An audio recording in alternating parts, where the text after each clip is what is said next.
Hello friends, welcome to my YouTube channel cooking journey with ફ્લેવરમાં આપનું સ્વાગત છે। તો આજે આપણે બનાવીશું લીલા ચણાનું શાક। તો મિત્રો, અમે તો આને લીલવો કહીએ છીએ, પણ તમે શું કહો છો એ કોમેન્ટમાં જણાવજો। તો ચાલો બનાવવાની શરૂઆત કરીએ।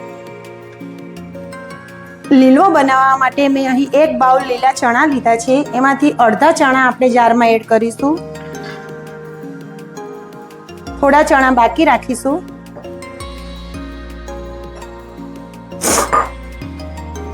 ત્યારબાદ આપણે 5 થી 6 લસણની કળી એડ કરીશું, 3 થી 4 લીલા મરચાં લીધા છે એ એડ કરીશું, એક આદુનો ટુકડો લીધો છે એ એડ કરીશું, અને ધાણા લીધા છે, ધાણાને મેં ડાખા સાથે લીધા છે એ એડ કરીશું। હવે થોડું પાણી એડ કરી અને આની આપણે ફાઇન પેસ્ટ બનાવી લઈશું।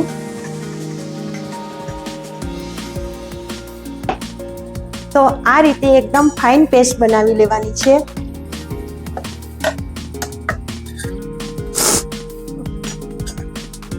હવે જે બાકીના દાણા હતા એ આપણે જારમાં એડ કરીશું અને થોડું પાણી એડ કરીશું। હવે આની આપણે અધકચરી પેસ્ટ બનાવીશું, એકદમ ફાઇન પેસ્ટ બનાવવાની નથી। આ રીતે થોડી અધકચરી પેસ્ટ બનાવવાની, થોડા દાણા આખા રહેશે। હવે બંને રીતની પેસ્ટ બનાવીને તૈયાર છે। હવે ગેસ ઓન કરીને આપણે પેનને ગરમ થવા દઈશું। પેન ગરમ થાય એટલે આપણે 1 ચમચી તેલ એડ કરીશું। તેલ આપણે વધારે નથી લેવાનું, 1 ચમચી જ લઈશું। તેલ ગરમ થઈ ગયું છે। હવે આપણે એમાં 1 ચમચી જીરું એડ કરીશું। જીરું બ્રાઉન થઈ ગયું છે। હવે આપણે એમાં જે ફાઇન પેસ્ટ બનાવી હતી એ એડ કરીશું। ત્યારબાદ હવે આપણે આ અધકચરી પેસ્ટ બનાવી હતી થોડા આખા દાણાની એ એડ કરીશું।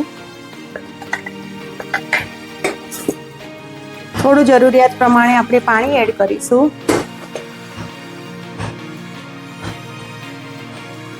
મેં અહીં 2 ગ્લાસ જેટલું પાણી એડ કર્યું છે।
તો આ લીલવાના શાકને મેં મકાઈનો રોટલો ગોળ અને અથાણા સાથે સર્વ કર્યું છે. તો મિત્રો ફરીથી મળીશું આવી અવનવી રેસીપી સાથે અને એક નવા જ વિડીયોમાં. Bye bye.